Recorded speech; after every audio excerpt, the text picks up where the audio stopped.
आज आहे संडे आणि आशू आणि मी निघालोय फिरायला. कुठे ते सांगते, पण त्याआधी हॅलो, मी Surekha and welcome to my 365 blog challenge. पावसात रस्ते किती भारी दिसतात ना. ऊन पाऊस करत आम्ही पोचलो अलिबागला. येस, तर आज आम्ही प्लॅन केला होता अलिबागचा, ते पण वन डे रिटर्न. त्यात आम्हाला सकाळी 5 वाजता निघायचं होतं आणि आम्ही निघालो होतो 7 वाजता. वा, तरी पण फायनली मस्त आनंदात आम्ही पोहोचलो आमच्या डेस्टिनेशनला. काय सुंदर जागा होती यार ही. म्हणजे ज्या फार्मवर आम्ही आलो होतो ना, तो फार्म पूर्ण असा वेगवेगळे फ्लॉवर्स, पक्षी, छोटे-छोटे प्राणी या सगळ्यांनी तो भरला होता. बरं, तुम्हाला माहितीये का, आमच्या सिद्धू मामांनी हे सगळं गार्डन त्यांनी स्वतःच्या हाताने बनवलं होतं. अगदी हा पॉन्ड सुद्धा. मग आम्ही मस्त गरम-गरम चहा नाश्ता केला, फ्रेश झालो, काही रील्स शूट करून गेलो बाहेर फिरायला. खरं तर जायचं होतं नागाव बीचचे वॉटर ॲक्टिव्हिटीज करायला.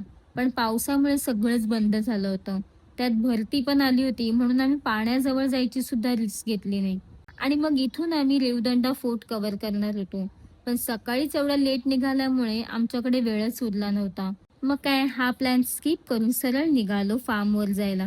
बरं, मला ना नलिनी काकूच्या हातचं जेवायचं पण होतं. पण तिकडे खूप वेटिंग होती यार आणि आमच्याकडे वेळच नव्हता. त्यामुळे हा पण प्लॅन स्किप झाला. पण जाताना त्यांच्या आठवणीने आंबापोळी आणि हा छोटासा फ्रीज मॅग्नेट सुद्धा घेतला.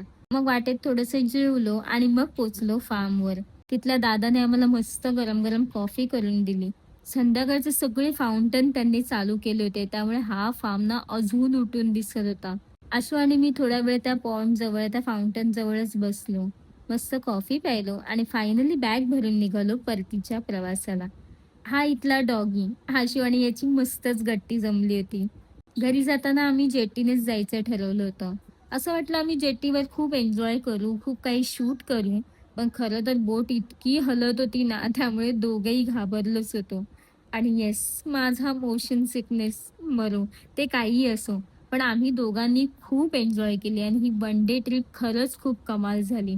मेन म्हणजे काय, बऱ्याच दिवसांनी आशू आणि मी खूप छान टाईम स्पेंड केला होता. तर असा होता माझा आजचा दिवस. Bye bye.